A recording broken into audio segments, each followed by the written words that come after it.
हरे परमात्मने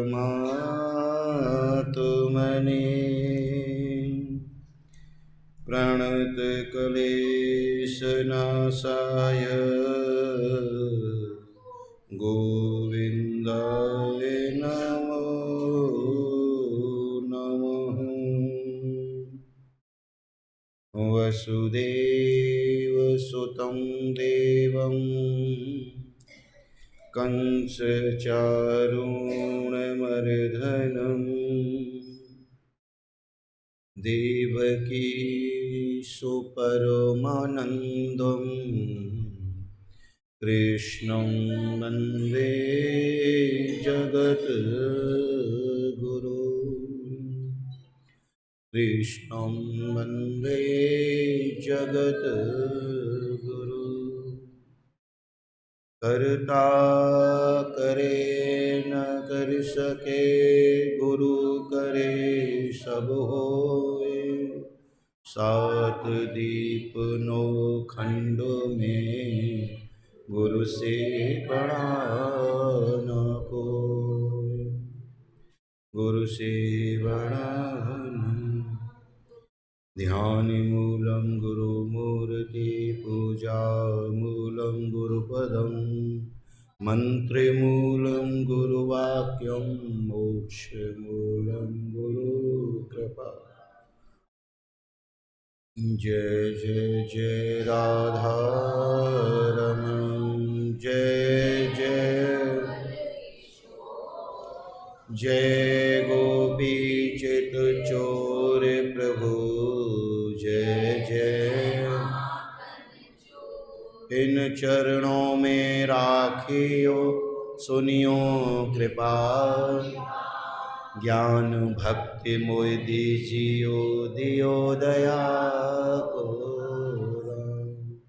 चलो सखी वादेश में जहाँ बसे ब्रज दधु बेचे दर्शन करें।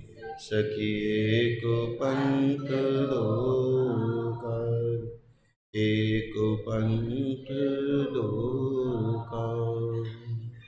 वृंदावन बांके बिहारी आनंद कंद भगवान की। श्री सच्चिदानंद भगवान की। आए हुए समस्त प्रभु प्रेमी मातृशक्ति बंधु बांधव इष्ट मित्र सखा सबके हृदय में ठाकुर जी का वास है। आए हुए सभी प्रभु प्रेमियों को जय श्री कृष्ण जय श्री कृष्ण जय श्री कृष्ण।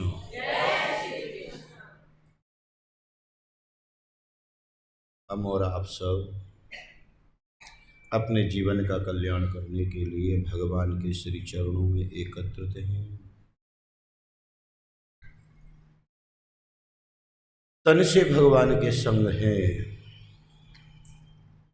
मन से भी अगर हों तो जीवन का उद्धार होगा। जैसे एक किसी विशेष सत्संग में हम और आप सब लोग गए, बहुत समय एक सत्संग में रहे और बहुत समय रहने के बाद भी हम एक दूसरे को पहचाने नहीं। उसका मैं मतलब ये है कि हम साथ तो थे पर संग नहीं थे। हम एक दूसरे के साथ तो रहे पर संग नहीं रहे। संग रहना है, साथ नहीं रहना। साथ में और संग में यही फर्क है कि एक महीने कार्तिक की कथा चल रही और इसमें एक दूसरी सखी ने एक दूसरी से पूछा तुम मुझे जानती हो? कुछ दिन बाद मैं नहीं जानती। क्यों नहीं जानती? क्योंकि मैं तेरे संग नहीं रही, साथ तो रही थी। अब पग बराबर में बैठ के तेने कथा तो सुनी थी पर मुझे नहीं पता तू कौन है। और जो संग रहता है वो महाराज तुम्हें चाहे कितने भी समय बाद क्यों ना मिला हो, संग रहने वाला व्यक्ति आपको कितने भी समय बाद मिले फिर भी आप उसे पहचान जाओगे। क्यों? क्योंकि वो आपके दिल में था। साथ रहने वाला तो न जाने कितने यात्री तुम्हें रास्ते में मिलते हैं, किसी लंबी यात्रा पर जा रहे हो ट्रेन में कितने लोग मिलते हैं, क्या कभी उन्हें पहचानते हो आप? और उनमें से किसी एक से अगर महाराज फ्रेंडशिप हो जाए तो पहचानते हैं कि नहीं? तो मेरा कहने का मतलब है संग और साथ में ये फर्क है। हम सब लोग संग रहें, साथ नहीं। और संग जो है वो ध्यान दें कि संतों का होना चाहिए। संग किसका होता है? संतों का होता है। जो सत्संग करते हैं उनका होता है, जो सतमार्ग पर चलते हैं उनका करना चाहिए। संतन संग कर नेक कमाई, होगी तो होगा एक अच्छी कमाई होगी। और वो अच्छी कमाई क्या होगी? वो ईश्वर के नाम की होगी। वो तुम्हें हर जगह पर जो है ना सतमार्ग पर चलने की कोशिश करेंगे, सतमार्ग पर चलाने की कोशिश करेंगे।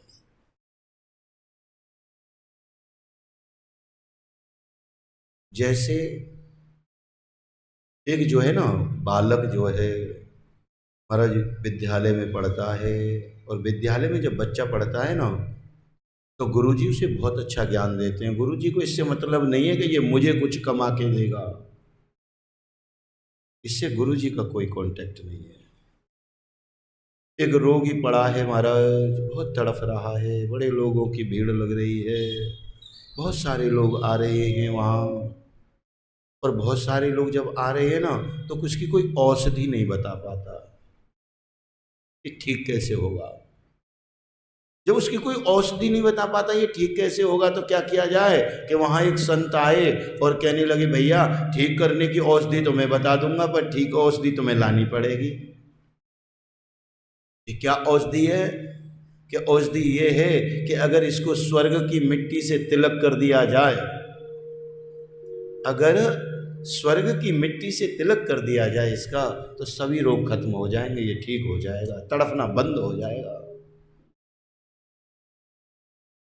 अब मना कह तो दिया, दवाई तो बता दी, पर स्वर्ग की मिट्टी आएगी कहां से? स्वर्ग की मिट्टी तो मिल नहीं रही। एक बहुत छोटा सा बच्चा आया, कहने लगे सब लोग क्यों खड़े हो, क्या बात है? कहने लगे भैया ये तड़फ रहा है, तेरे सामने रो रहा है, ये रोगी है ना, इसको स्वर्ग की मिट्टी चाहिए।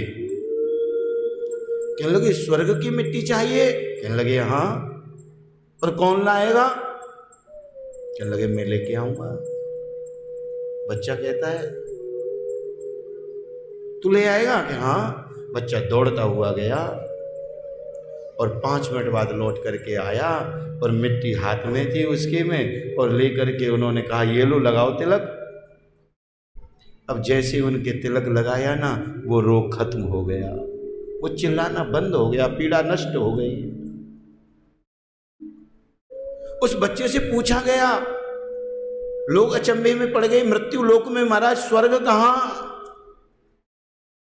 ये मिट्टी आई कहां से, और इतना सा छोटा बच्चा लाया कहां से? पूछा बच्चे से बेटे आप कहां से लाए हो, इतनी जल्दी गए और इतनी जल्दी आ गए? तो बेटे ने बहुत सुंदर जवाब दिया कि जब मैं विद्यालय में पढ़ने जाता हूं ना, तो मेरे गुरुजी पढ़ा रहे थे कि माता पिता के चरणों में स्वर्ग होता है। मेरे गुरुजी ने मुझे पढ़ाया था कि माता पिता के चरणों में स्वर्ग होता है। बेटा स्वर्ग कहीं और नहीं है, कहीं ढूंढने की जरूरत नहीं है। अगर स्वर्ग है तो तुम्हारे माता पिता के चरणों में है। मैं दौड़ता गया और अपने माता पिता के चरणों से मिट्टी लाया और तुमने लगाई, इसकी पीड़ा खत्म हो गई।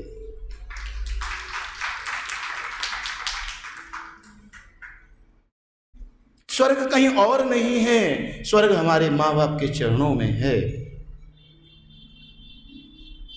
पर हमें सेवा करनी चाहिए।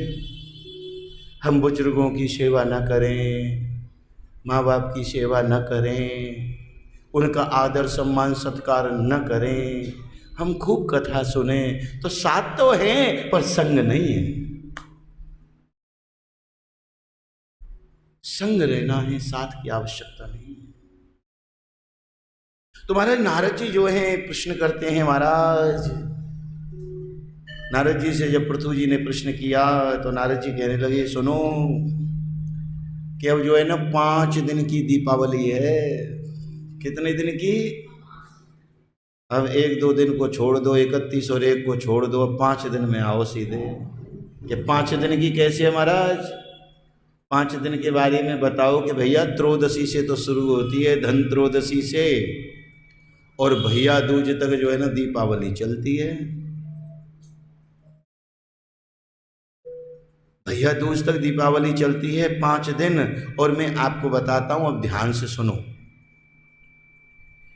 कि महाराज यम पंचक अर्थात धन त्रयोदशी से लेकर के द्वितीया तक, कार्तिक मास के कृष्ण पक्ष की त्रयोदशी को जब सूर्य अस्त के बाद में हम लोगों को क्या करना चाहिए कि अपने घर के बाहर दीपदान करना चाहिए। दीपदान जो होता है ना वो अल्प मृत्यु नाशक होता है। कैसा होता है? अल्प मृत्यु का विनाश करता है। उस दीपदान को करने से अकाल मृत्यु नहीं होती। क्यों नहीं होती? क्योंकि वो यमराज के लिए होता है। एक बार की बड़ी पुरानी बात है महाराज, एक बार की बहुत पुरानी बात है। ये क्या है महाराज? आप श्रवण कराओ। ये महाराज जो धन त्रयोदशी है ना, हम सब लोग इसे मनाते हैं ना ज़्यादा से ज़्यादा। इसकी कई कथाएं हैं, एक कथा नहीं है, कई कथाएं हैं। उन कई कथाओं में क्या है ना महाराज, आज के दिन वामन भगवान ने जो है ना देवताओं को राज्य वापस किया था ला करके बलि से। आज के दिन जो है ना धन्वंतरी जी समुद्र से महाराज औषधि लेकर के, रत्नों का कलश लेकर के निकले थे, इसीलिए धन्वंतरी जयंती होती है। और आज के दिन यम की पूजा की जाती है महाराज। और जब यम की पूजा करते हैं तो क्या होता है कि हम सब लोग जो है ना अल्प मृत्यु से दूर रहते हैं।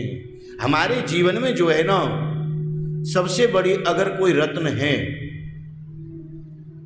वो औषधि है, तो वो महाराज जो धन्वंतरी लेकर के निकले हैं ना, वेदों का अमृत का जो धन का जो कलश है, औषधि का जो कलश है, उससे हमारी जो काया है ना वो निरोगी हो। और उसका हमें छोटा छोटा सा उपाय बताया गया कि आप अपने घर के बाहर अगर दीपदान करते हो तो ऐसा होगा, आप अगर अपने घर से बाहर ऐसा करते हो तो महाराज आपके साथ ऐसा होगा। तो यहाँ एक बहुत अच्छी कथा बताई महाराज। एक बार जो है ना जब अल्प मृत्यु नाशक है, यमराज से ये दूर कर देता है, यमराज के हमें दर्शन नहीं होते, और भगवान से प्रार्थना करते हैं उसके दर्शन हो भी ना, तो कहने लगे महाराज, सभी मिलकर के कहते हैं भैया यमराज। कहने लगे हाँ महाराज, तुम एक बात बताओ कि क्या तुम्हें मनुष्यों के जब बॉडी को महाराज लेते के आते तुम्हें कष्ट नहीं होता क्या? तुम्हें पीड़ा नहीं होती क्या? तुम किसी को भी कभी भी ले आते हो क्या? तुम्हारे दिल में कभी महाराज दया नहीं आती? दया दिल पसीजता नहीं है कभी तुम्हारा? कहने लगे महाराज मेरा दिल कैसे पसीज जाएगा, मैं तो अपने परमात्मा का दिया हुआ कार्यों से पूरा करता हूँ। जो मुझे निर्देश दिया गया है, मेरा काम है, उसे मैं पूरा करता हूँ, मेरा दिल नहीं पसीजता। कि महाराज कभी तो दिल में दया आई होगी आपके? कहने लगे बड़ी पुरानी बात है, एक बार मेरा दिल भी पसीज गया था। कि ऐसी कौन सी कथा थी महाराज जिससे आपका दिल पसीज गया था? कहने लगे एक समय की बात है भैया,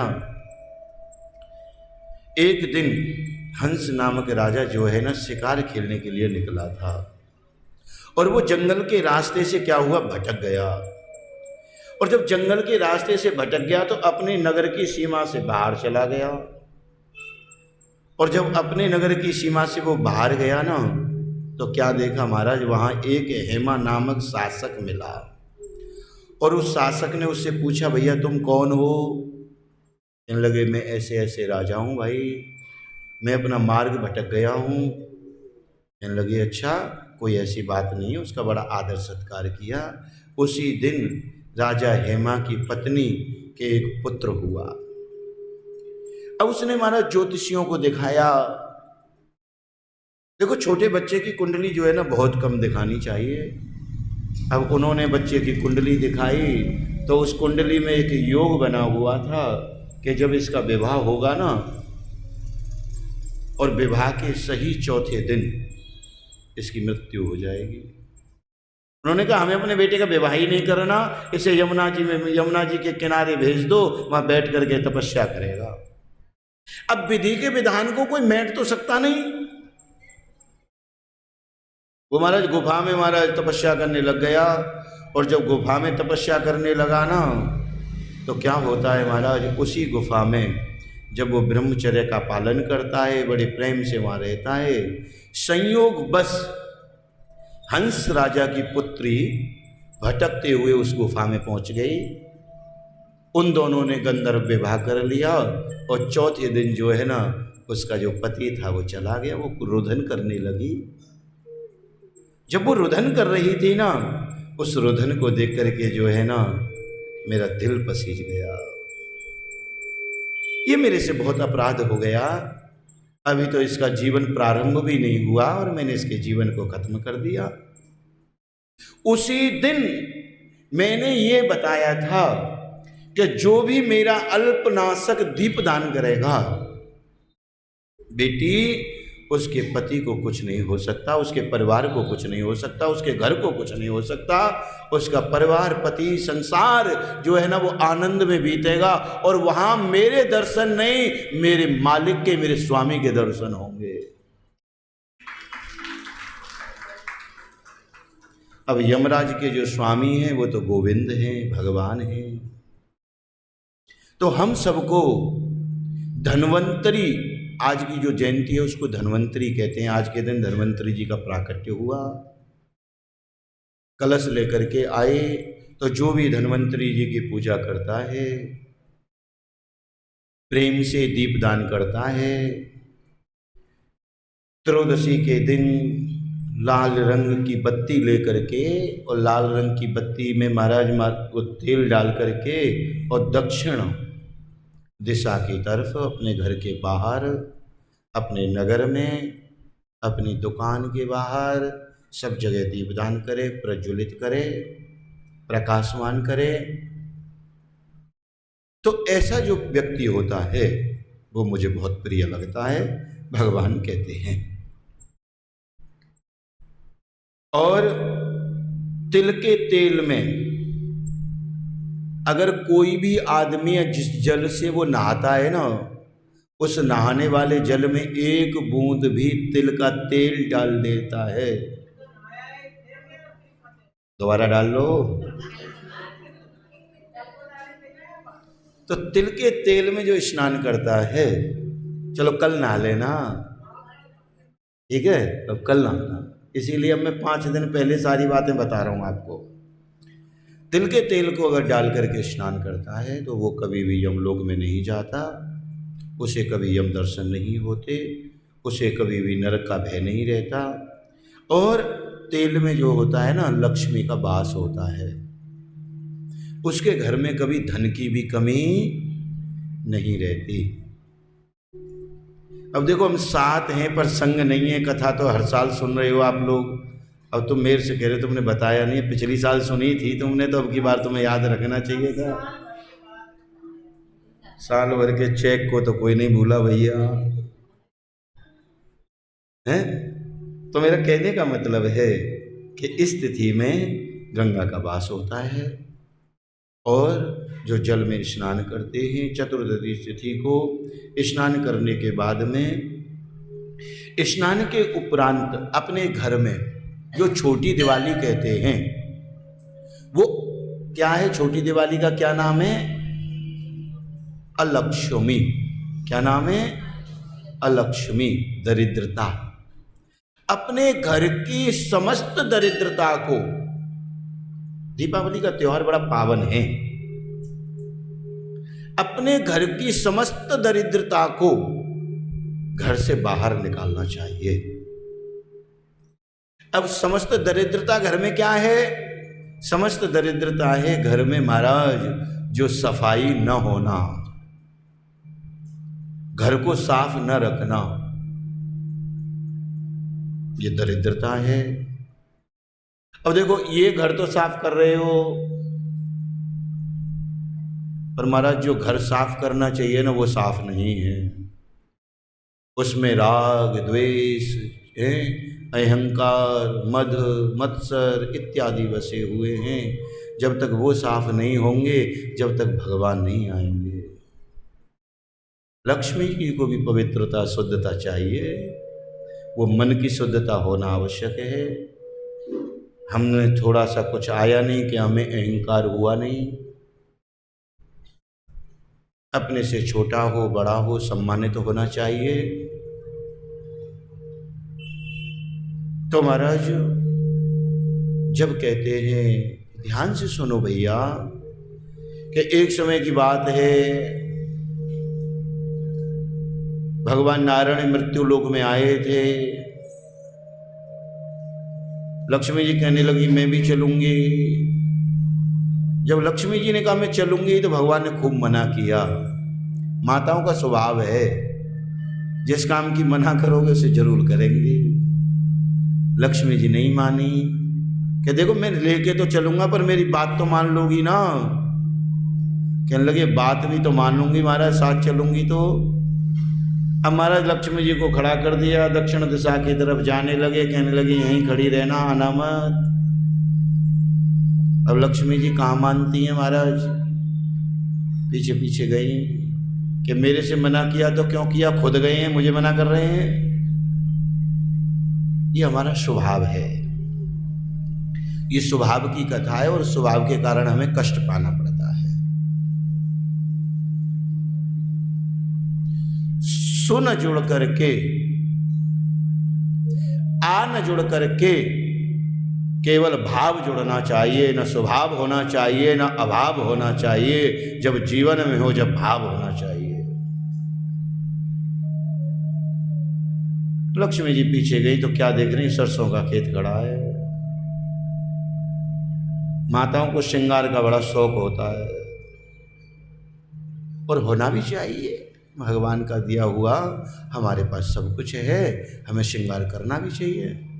लक्ष्मी जी महाराज सरसों के खेत में से फूल होते हैं ना पीले पीले, उन्हें तोड़ तोड़ के अपने जूड़े में लगाने लगी। श्रृंगार देखा हो गया, थोड़ा आगे बढ़ती हैं तो गन्ने का खेत देख लिया। कहने लगे जब यहाँ आए हैं, ये सुख स्वर्ग में तो है ही नहीं ना, जरा ये भी टेस्ट करके देख लें। तो महाराज वो गन्ना भी जब चूसने लगी, भगवान आ गए। कहने लगे देवी मैंने आपसे मना किया था, आप आओगी नहीं, फिर भी आप आई हो। और फिर चलो आ भी गई, कोई बात नहीं, तुमने किसान के घर की चोरी की है। बताओ, ये किसान का घर है, इसमें से आप चोरी कर रही हो। कहने लगे महाराज मुझे थोड़ा सा अच्छा लगा, मैंने इसलिए, क्योंकि ये सब चीज़ वहाँ नहीं है। जैसे हम सब लोग जो है ना, छोटी छोटी वस्तुओं के लिए यहाँ तरस रहे हैं, और ये वस्तुएं जो है यहाँ से लौट करके जैसे गांव में जाओ वहाँ सब है। तुम्हारा जो वहाँ आनंद ही अलग है, स्वभाव की बात है। तो लक्ष्मी जी से भगवान कहते हैं देवी अब मैं तुम्हें शाप देता हूँ, 12 वर्ष तक तुम यहीं रहोगी। अब इस किसान के घर में जो तुमने चोरी की है ना, अब इस घर में रहो। तो भगवान लक्ष्मी जी को शापित करके चले गए। अब लक्ष्मी जी किसान के घर गई तो किसान की धर्मपत्नी से कहने लगी कि महाराज किसान देवता, अब जैसे मैं कहती हूँ ना तुम वैसे करो, अपने घर की साफ सफाइयत कर लो और साफ सफाइयत करके भोग प्रसाद बना लो, भगवान का भोग लगा लो और अपने घर पे जो है ना दीपदान करो और 16 उपचारों से मेरी पूजा करो। अब महाराज 16 उपचारों से पूजा करने लगे। अब जब ही 16 उपचारों से पूजा की ना, अब लक्ष्मी जी वास करने लगी। अब लक्ष्मी जिस घर में आ जाए महाराज, वहां तो आनंद ही आनंद है। अब लक्ष्मी जी का वास हो गया, बड़ा समय बीत गया महाराज, पता ही नहीं लगा ब्राह्मण को 12 वर्ष कब बीत गए, 12 वर्ष का पता नहीं लगा। नारायण भगवान आ गए, भैया समय पूरा हो गया है, लक्ष्मी जी तुम्हारे बगैर हमारा बैकुंठ भी अधूरा है, चाय हमें खुद ही बनानी पड़ रही है, चलो। अब लक्ष्मी जी जाने को तैयार हुई। महाराज किसान ने लक्ष्मी के पैर पकड़ लिए, देवी जी आप नहीं जा सकती, चाहे कुछ भी हो जाए, मैं तुम्हें नहीं जाने दूंगा। अच्छा एक बात बताओ, लक्ष्मी को कोई जाने देता है क्या? कोई नहीं जाने देता ना। उसे लाने के लिए न जाने कितने प्रयत्न करते हैं, पर लक्ष्मी जी को जाने नहीं देते। लक्ष्मी जी चली जाती हैं। क्यों चली जाती हैं? कि जब लक्ष्मी जी आती हैं ना तो उल्लू पर बैठ के आती हैं, तो वो अपनों का मान सम्मान, वाणी में मिठास, ये सब नष्ट कर देती है। तो हम बोलते भी उल्टा सीधा हैं, हम अपने से बड़ों का सम्मान भूल जाते हैं, इज्जत भूल जाते हैं। कहने का मतलब है अहंकार, और अहंकार जो है वो लक्ष्मी को रुकने नहीं देता, वो चली जाती है। अगर हमारे पास कुछ है ना तो वो हमारे लिए है, किसी के लिए नहीं है। किसी के लिए तो हमारा स्वभाव है, किसी के लिए तो हमारा प्रेम है, किसी के लिए तो हमारा अच्छा है, जो हमारे अंदर दया है। किसी के लिए लक्ष्मी थोड़ी है हमारी, तो फिर हमें अहंकार क्यों है? अगर सुख सुविधाएं तो वो हमारे लिए हैं, और कुछ है तो वो हमारे लिए है।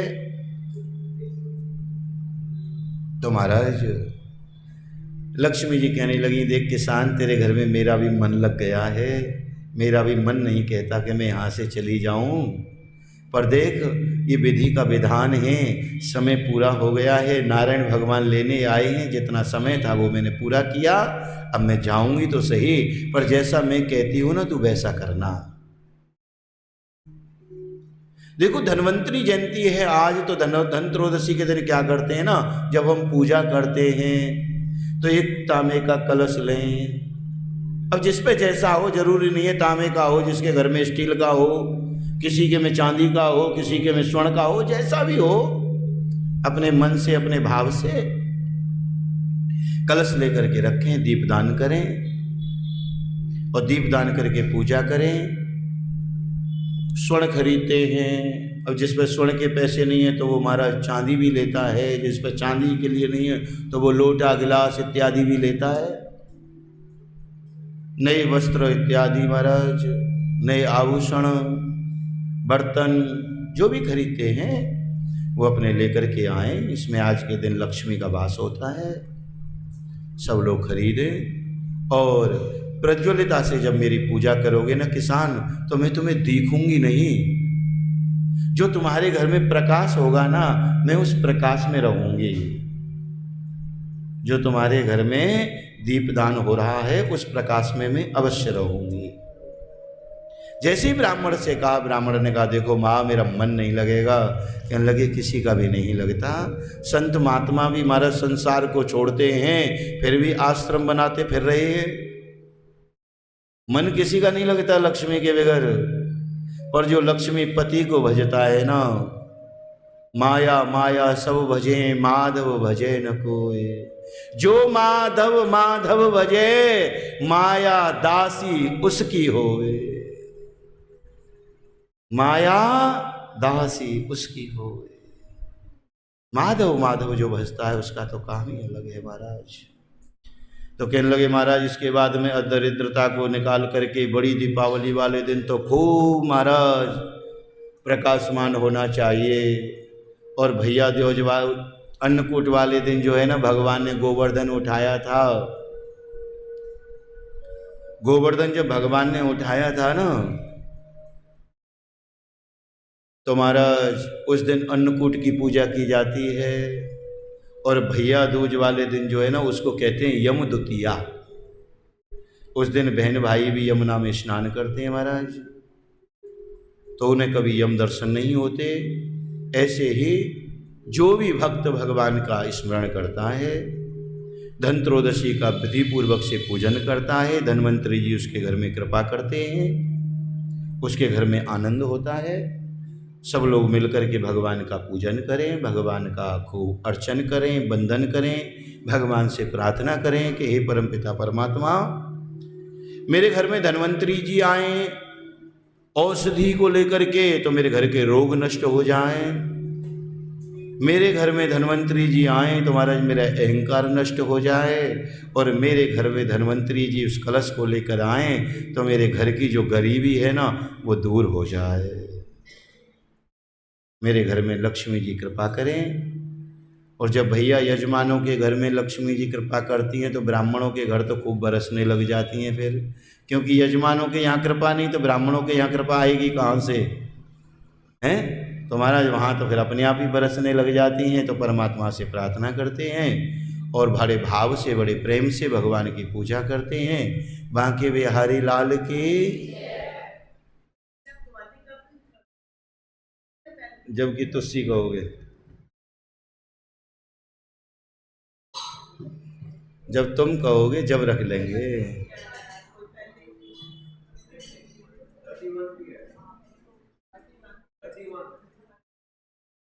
अब देखो भैया पंडित बहुत हैं, मुझे छोड़ करके तुम सब पंडित ही बैठे हो, जबकि तुम्हारे मन में आती है कर लो। वैसे जो दीपावली है ना वो एक की है,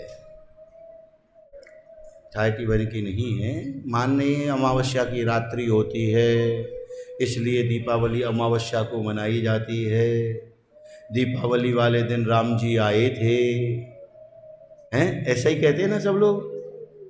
अगर सही पूछा जाए तो राम जी दीपावली वाले दिन आए थे तो इतने दिन कहाँ रहे थे भाई? सब लोग कहते हैं दशहरा वाले दिन रावण को मार दिया था। आप सब लोग कहते हैं ना, मैं भी सुनता आया हूँ कि रावण को तो मारा ही था। तो महाराज रावण को मारने के बाद दशहरा से अब तक इतने दिन भगवान कहाँ रहे? तो ऐसा नहीं है आज के दिन राम जी आए थे दीपावली वाले दिन, ऐसा नहीं है। दीपावली वाले दिन जो है ना समुद्र मंथन में से लक्ष्मी निकली थी। अगर राम जी आए थे तो राम जी की पूजा होनी चाहिए थी। दीपावली वाले दिन लक्ष्मी की पूजा क्यों करते हैं हम लोग? राम जी की करनी चाहिए ना, राम सीता की करनी चाहिए। बताओ लक्ष्मी की क्यों करते हैं? क्योंकि समुद्र मंथन हो रहा था ना, जैसे ये समुद्र मंथन हो रहा था आज के दिन जो है ना धन्वंतरी जी कलश लेकर के निकले थे, इसीलिए धन्वंतरी जयंती है।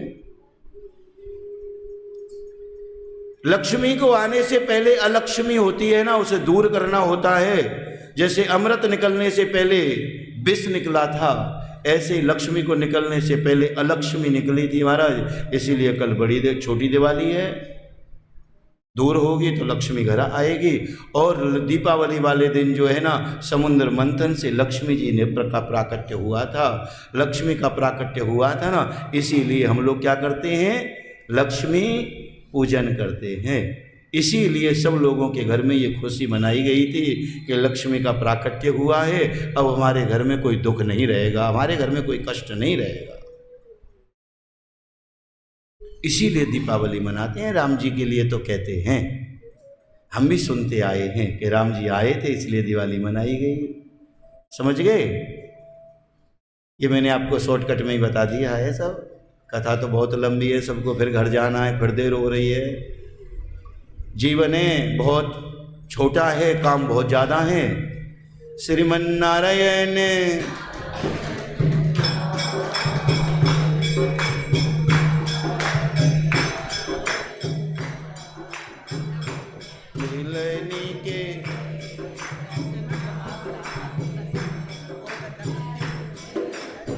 करता जब मना लो, एक ही बात है।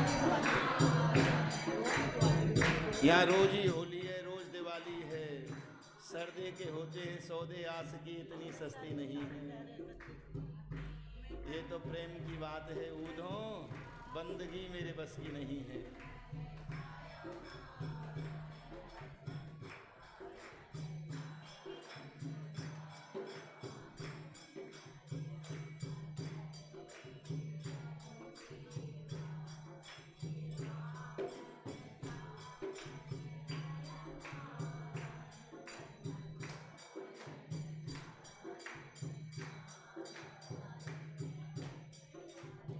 समझ में आ रही नहीं आ रही? बहुत बढ़िया है।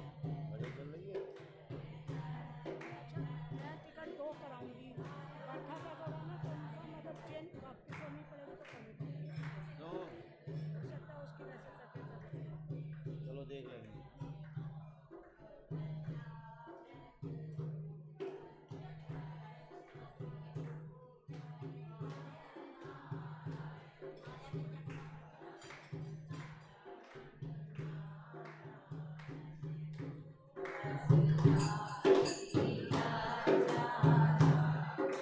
सभा में चीर बढ़ा,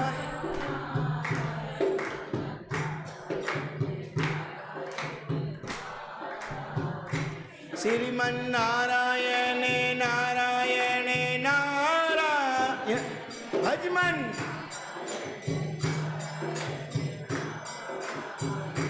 श्री